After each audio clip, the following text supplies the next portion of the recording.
যারা কোরআন এবং হাদিস অনুযায়ী সংসারকে জীবনযাপন করবে না, কোরআন হাদিস অনুযায়ী মানবে না, আজকে কিন্তু দেখা যায় কোরআন হাদিস অনুযায়ী কিন্তু সংসার কারো চলে না।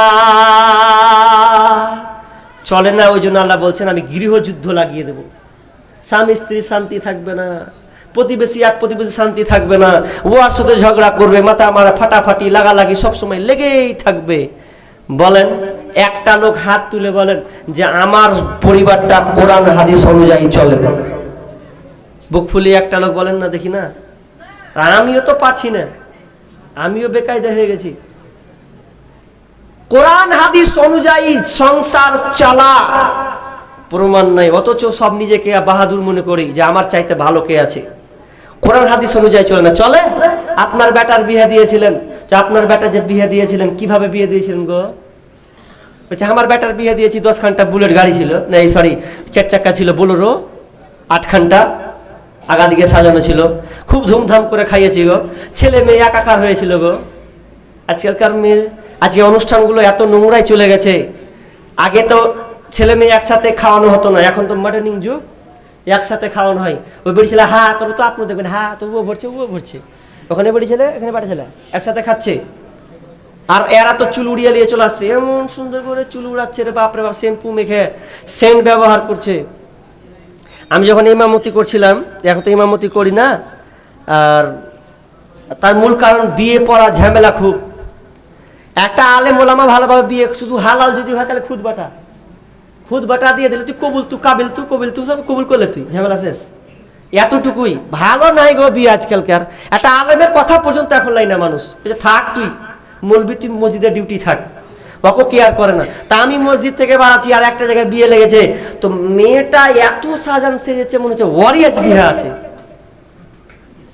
ওর বাপ পাঠিয়েছে ওকে বিয়ে খেতে, সেজেছে, চুলগুলোকে এত বড় করেছে, কালো নিহাঙ্গা পড়েছে, ও কালো নিহাঙ্গা। তা আপনি ভাবছেন যে আপনি কেন অত তাকাতে গেলেন? তো আমি কি কেন, তার চোখ থাকবে, তাকাবে না, কতক্ষণ নামাবে গো? হ্যাঁ। আর অনেক লোক বলে অনেক লোক বলে যে আমি বেড়ি ছেড়ে যদি দেখি তো আমি তাকাই না, আমি ফাটামি করলি। বলছে বেড়ি ছেলে দেখলে যারা যত সুন্দর সাজুক যদি তাকাই তো আমার মনে ওলা কোনো গায়ে আসে না, আমি কিছু মনে করি না, আমি কিছু মনে করি না, ও হিজড়া আছে ওই লেগে,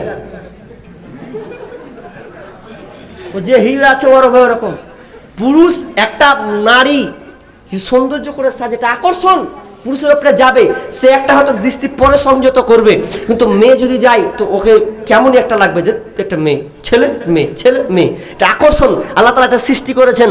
তো এটা কোনোদিন হতে পারে না। তো মেয়েটা বের হচ্ছে, আমি মসজিদ থেকে বেরোচ্ছি, কালো নিহাঙ্গা পোশাক বলতে আপনার নিহাঙ্গা বলতে এখন পোশাকটা কমেছে, পাখির মতন দেখতে, ছোট একটা জামা পরে আছে মেয়েটা, মুসলমানের বেটি, চুল উড়িয়ে লিয়ে আছে, আর এই 2 হাত খানটা নকল করছি দেখেন, এই 2 হাত খানটাও এইভাবে ধরে আছে, এখন এদিকে ধরে আছে, বুঝছেন? বিয়ে খেতে এসে ও এখন এদিকে ধরে আছে আর এখানে দিকে ধরে আছে, তা হাঁটছে দেরিম করে, তো আচ্ছা দিকে ধোয়া করে আপনাকে ফেলে দেবো। ও বিয়ে খেতে গেছে, কি স্টাইলে ঢঙের ওর বিয়ে গো, খেতে যাওয়া, বিয়ে খেতে যাবি তাও তোকে স্টাইলকে হুলিয়ে যেতে হবে। মানুষ আজকালকার মেয়েরা পর্দার গর্দান উড়িয়ে দিয়েছে, পর্দার গর্দান মানে ভালো উড়িয়ে দিয়েছে। মেয়েদের ব্যাপারে কিছু বলো তো, বিষয়টা তো আমার শেষই হয় না, কোন দিকে চলে যাচ্ছি।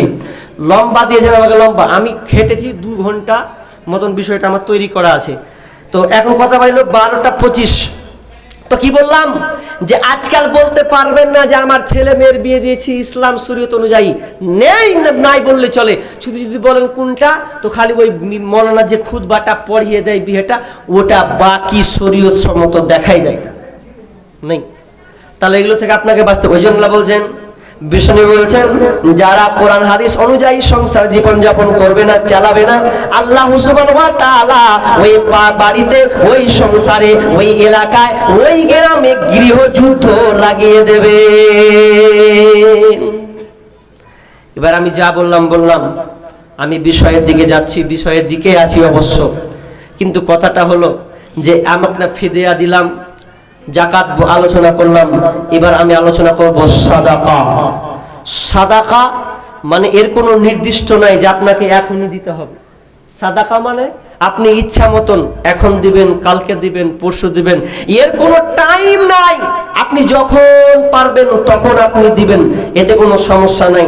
তাহলে কি বললাম যে এক প্রকার আছে সাদাকা, মানে আপনার ইনকাম থেকে, সোর্স থেকে আপনি আল্লাহ রাস্তায় আপনার অনুযায়ী আপনি দান করবেন। তো এবার আপনারা মনে মনে বলছেন যে মৌলভী সাহেব গুহারা গরিব মানুষ, হামাকে কেন হারাকে কেন কইছেন জি? যারা বড় লোক আছে ওরা কেন কহেন গা? হামরাকে কহে হবে? আমরা খেটে খাওয়া মানুষ কয় টাকা দিব? হাদিস শুনেন তাহলে। কি হাদিস? আল্লাহ রাসূল যুদ্ধের ময়দানে প্রস্তুতি হওয়ার জন্য